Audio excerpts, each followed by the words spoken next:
তাপস রায়ের প্রতি কতটা কৃতজ্ঞতা আছে এই সময়ে দাঁড়িয়ে লোকসভা নির্বাচনে যখন 42টা প্রার্থী ঘোষণা হয়ে গেল, যখন আমরা খুব অনেকেই অবাক হয়েছি যে সায়ন্তিকা সে দাঁড়াচ্ছে না বাঁকুড়াতে, বাঁকুড়ায় প্রার্থী নেই, ঠিক সেই সময় আমরা দেখলাম কি, আমরা তার আগে থেকেই জানতাম আমরা যে দেখলাম যে তাপস রায় তিনি বিধানসভাতে গিয়ে পদত্যাগ করলেন এবং উপনির্বাচনে সায়ন্তিকা ব্যানার্জি তৃণমূলের প্রার্থী।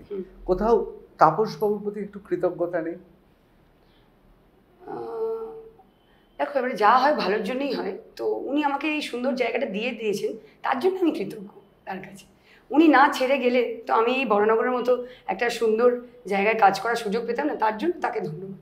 সেই জন্যই বলে যা হয় ভালোর জন্য হয়। তো ওনার কতটা ভালো হয়েছে বা খারাপ হয়েছে আমি জানি না। উনি আমাদের দলের একজন বিধায়ক ছিলেন এবং আমি ব্যক্তিগত আক্রমণ কাউকে করবো না।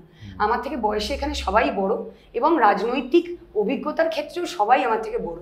কিন্তু আমি দেখবো যে আমি কতটা সুযোগ সেই জায়গাটা থেকে আমার জন্যে, আমার বেটারমেন্টের জন্য আমি করতে পারছি।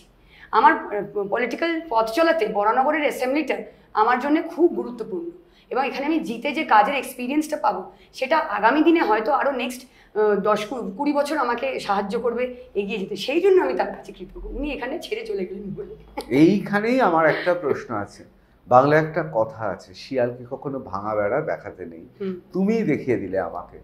সায়ন্তিকা ব্যানার্জি যদি তৃণমূল কংগ্রেসের প্রার্থী হিসেবে বরানগরে উপনির্বাচনে যেতে, তাহলে আগামী কয়েক দশকে সে এখানেই দাঁড়াবে, এখানকার লোকের জন্যই কাজ করবে। অবশ্যই, কেন করব না? আজকে আমি যেখান থেকে জিতবো, আমি কি হঠাৎ করে অকৃতজ্ঞ হয়ে কারোর মতো আমি অন্য দলে চলে যাব?